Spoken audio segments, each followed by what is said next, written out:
qui est la croissance. Alors vous voyez les escaliers, commencez petit, et puis on avance.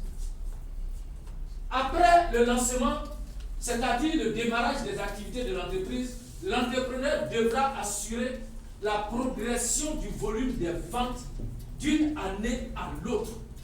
Parce que c'est les ventes qui font entrer de l'argent. Donc il faut assurer le volume des ventes. Il faut des bons commerçants, des bons commerciaux pour vous permettre de bien vendre. Mais dans la vente, il ne s'agit pas de vendre pour vendre. Il faut vendre avec une marge brute suffisante. Retenez très bien, marge brute suffisante, la marge brute. Il ne faut pas vendre pour vendre. Si, il vaut mieux vendre 200 unités avec une marge brute peut-être de 60% que de vendre 2000 unités avec une marge brute de 5%. Celui qui aura vendu 200 unités va faire de bonnes affaires par rapport à quelqu'un qui aura vendu 2000 unités. Si la marge brute n'est pas bénéfique. Battez-vous pour une marge brute importante. C'est ça, la bonne vente. Oui, monsieur Lago? Ça veut dire quoi? Ça veut dire tout simplement que lorsque vous calculez le coût de revient de votre produit que vous allez vendre, il faut ajouter, vous avez le coût de revient qui est par exemple à 200 francs. Il faudrait que vous réussissiez à vendre ça peut-être à 350 francs, 400 francs, 500 francs. Plutôt que de vendre ça à 250 francs. Donc quelqu'un qui va vendre à 250 francs, même s'il vend 1000, alors que vous avez vendu 500 à 400 francs, vous le dépassez largement. Donc c'est là se trouve l'astuce, la clé du chef d'entreprise. Et pour réaliser ça, il faut connaître les vraies sources d'approvisionnement. C'est là-bas qu'on crée tout ça. Oui? Bon, juste. Nouveaux vont apparaître. Le personnel s'accroît ainsi que les activités administratives. Donc dans la gestion de votre entreprise, voici cette évolution-là. Vous êtes dans la croissance. Ça veut dire que les activités, une activité qui s'accroît a besoin d'un acteur derrière. Donc le personnel aussi va accroître. C'est important. Il y en a qui sont là, qui ne font pas de planification. Vous savez que vous avez un nouveau marché, mais vous voulez que ce soit celui qui est là qui continue de faire la même chose. Accumulation, et puis on commence à avoir des retards. Ça joue maintenant sur l'activité de l'entreprise. Mais il faut faire des prévisions de sorte que pendant la croissance, il faut identifier déjà un personnel compétent qui va vraiment continuer à vous aider à faire la croissance. Elle exige du promoteur qu'il soit capable de, premièrement, c'est-à-dire dans la phase croissance, prévoir et planifier les activités de production d'approvisionnement. Ça veut dire tout simplement que lorsque vous êtes dans la croissance est dictée par les nouveaux marchés que vous réussissez à acquérir.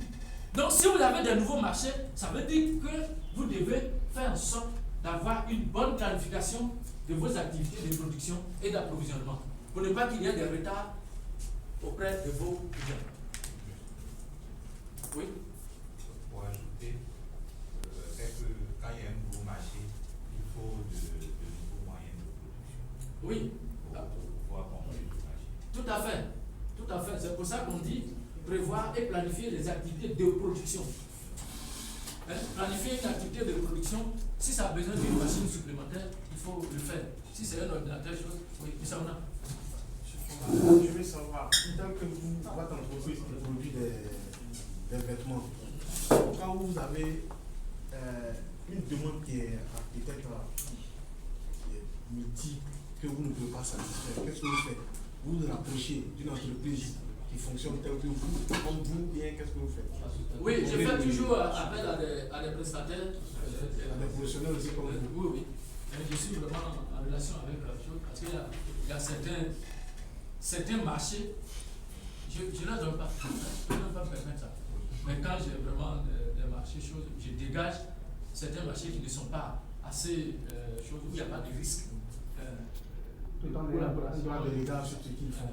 Donc je suis en partenariat avec d'autres ateliers. C'est très important. C'est pour ça que le réseau est important en matière d'entreprise. Je suis actuellement en train de mettre en place même un réseau 200 entreprises qui sont membres de la MCFPME. C'est une mutuelle de crédit et de financement des PME. Donc on est 200 entreprises, donc on est en train de mettre en place, j'ai été choisi pour mettre en place ce réseau. Parce que c'est le réseau d'entreprises ivoiriennes, ça n'existe pas. Tous nos frères, comme on l'a dit la dernière fois, mais nous, on ne fait pas cet effort. On est trop individualiste. On est très solidaire quand il y a un décès, mais on n'est pas solidaire pour soigner quelqu'un. On n'est pas non plus solidaire pour monter une affaire ensemble ou bien collaborer.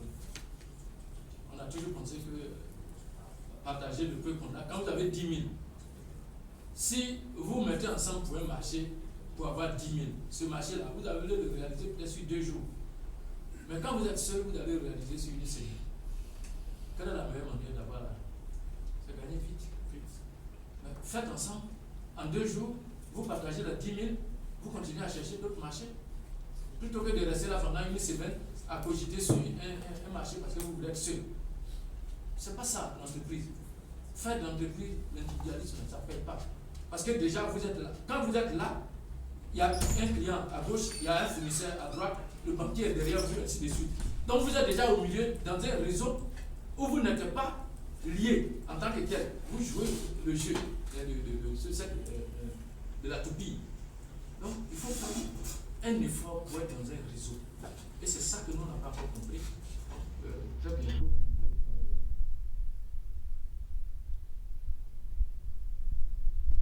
Assurer le contrôle du budget, de la production, du personnel. Je vous en prie, n'embauchez pas les gens pour les embaucher.